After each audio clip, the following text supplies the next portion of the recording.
Python decorator is a function that takes in another function, adds some functionality to it, and then returns it. In this video, you will learn how to create decorators and why you should use them. But before we learn about decorators, we must first understand a few basic things in Python. We must be comfortable with the fact that everything in Python is an object, including classes as well as functions. Variables are simply identifiers bound to these objects. If you want to learn more, we already have a video on this topic. You can refer to that video. Since functions are also objects, we can also pass functions as arguments to other functions. Let me demonstrate this to you. I'll go to my code editor and here I'll say def inc x. So I'm defining a function that returns x plus 1 or whatever is passed in plus 1. Now I'll create another function which takes a function as an argument. So here I'll say def operate and func x. This will save result equals func x and then return the result. Here the operate function takes two arguments. The first is a function and the second is a regular argument x.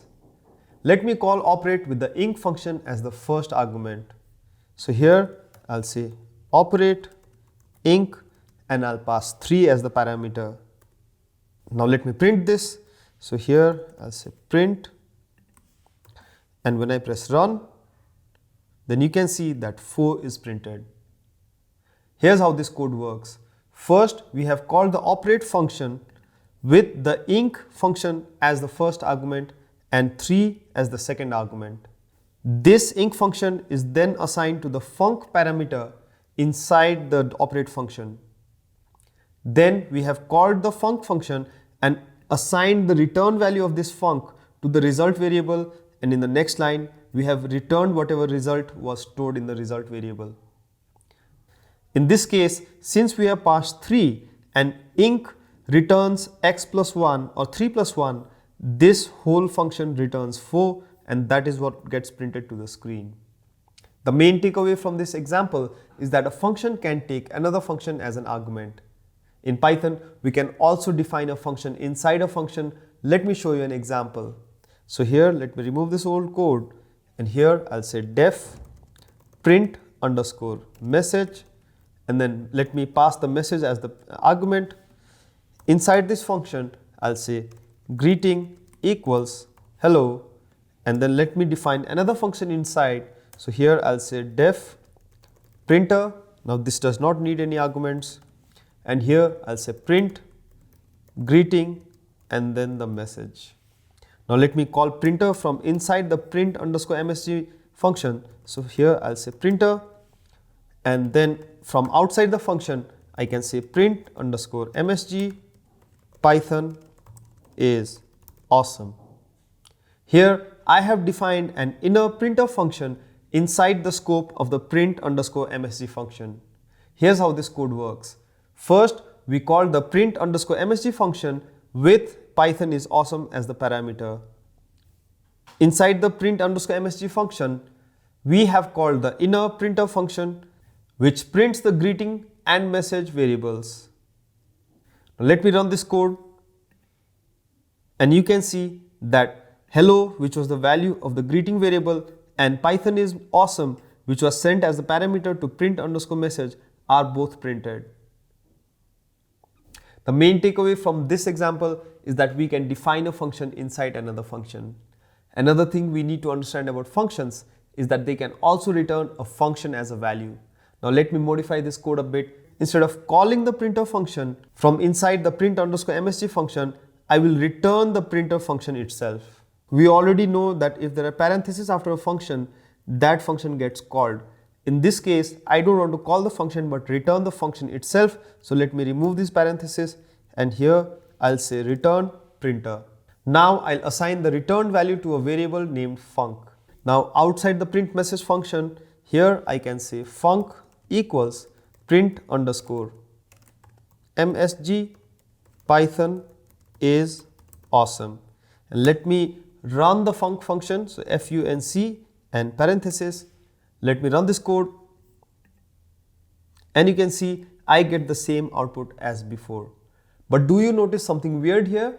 We can see that the outer function print_msg is done executing on this line.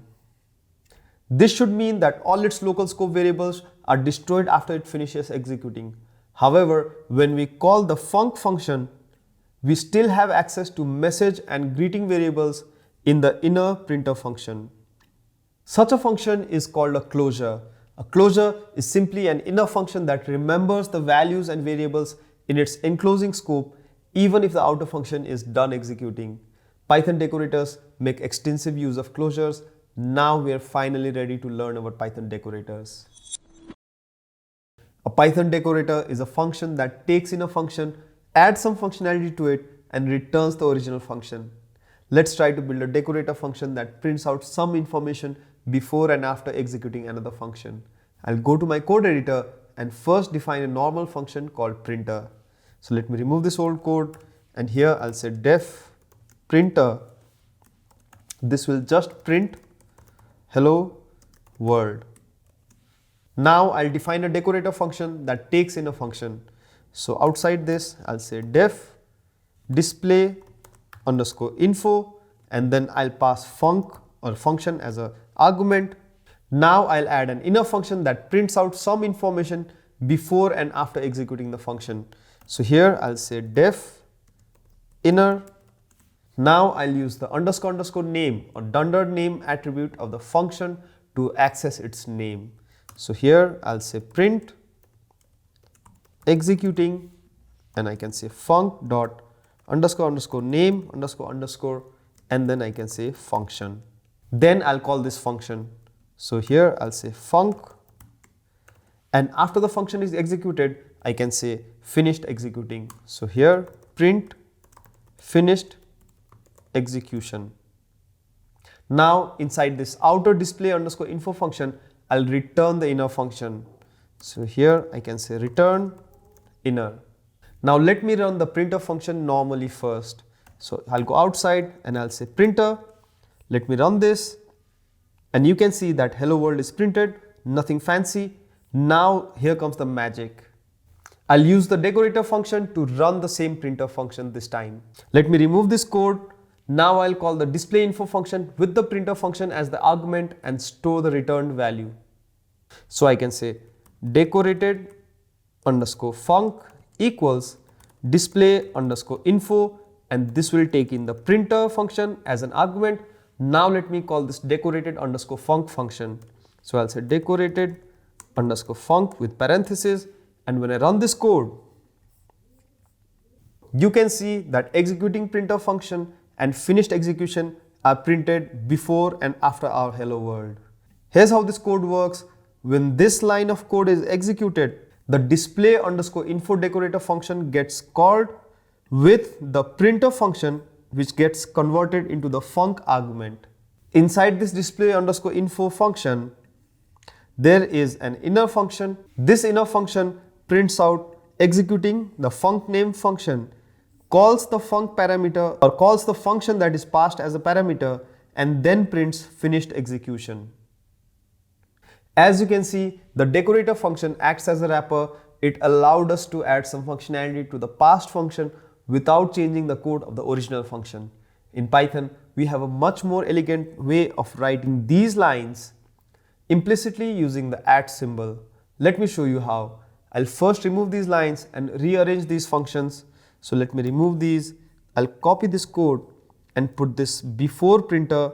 You will see why I am doing this soon. Now comes the magic. Instead of calling the display_info function before the printer function, I'll say @display_info. This code is equivalent to our previous code. As we can see, adding the @ symbol on top of a function definition means that we are passing that function as an argument to the decorator function and reassigning the function to the return function. We passed the printer function to display_info decorator and reassigned the printer function to the returned inner function. As you can see, adding the @ symbol is a sweeter way to do the same thing. It also avoids creating one more extra variable. We pass the printer function to the display_info decorator. Using the add symbol makes our code much more cleaner, and we can now call the printer function directly without assigning the decorated function to another variable.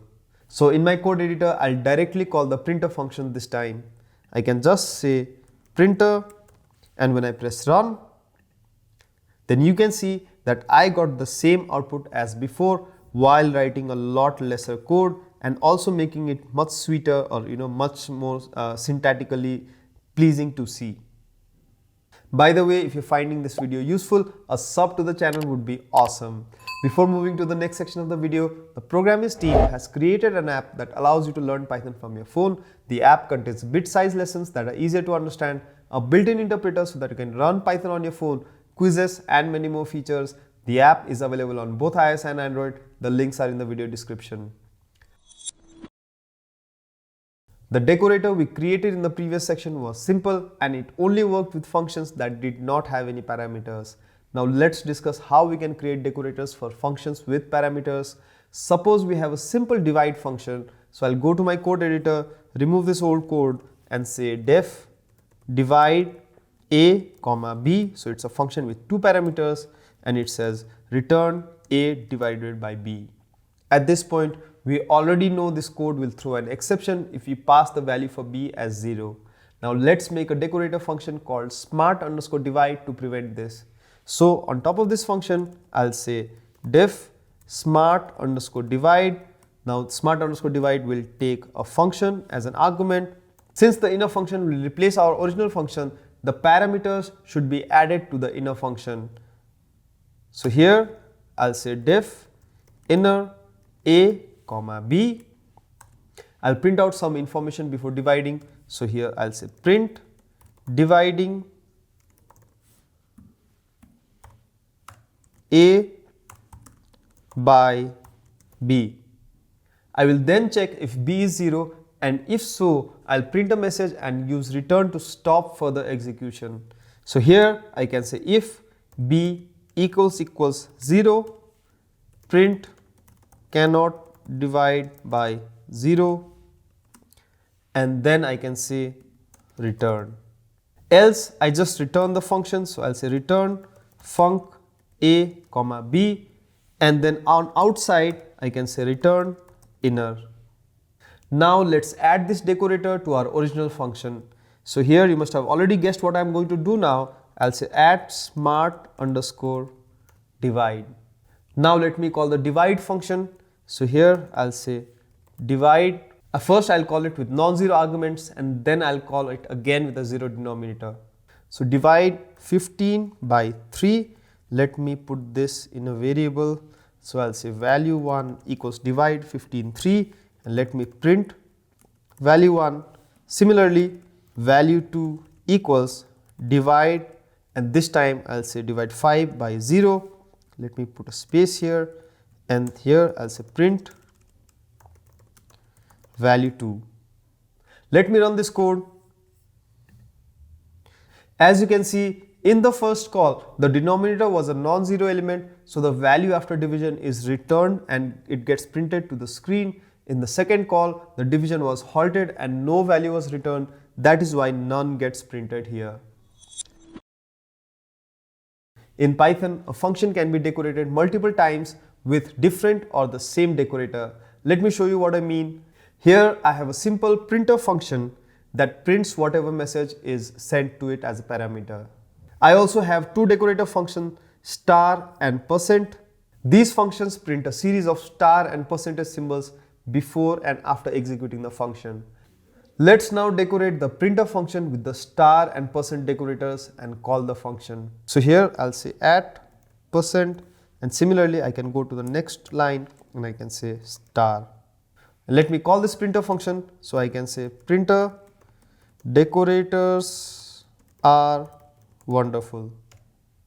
Let me run this code. As you can see, these decorators are chained and they wrap the original function. Here we have first added the star decorator and then the % decorator. So the star function wraps the % function and the % function wraps the printer function. At this point, we have covered the basics of Python decorators. If you want to learn more about decorators, you can check our article on our website programiz.com. The link will be in the video description. That's it for this video. If you want to revise these concepts, you can find all these programs in our GitHub repository. I'll also put this link in the video description. And if you like this video, hit that like button and subscribe to our channel, and I'll see you in the next one. Happy programming!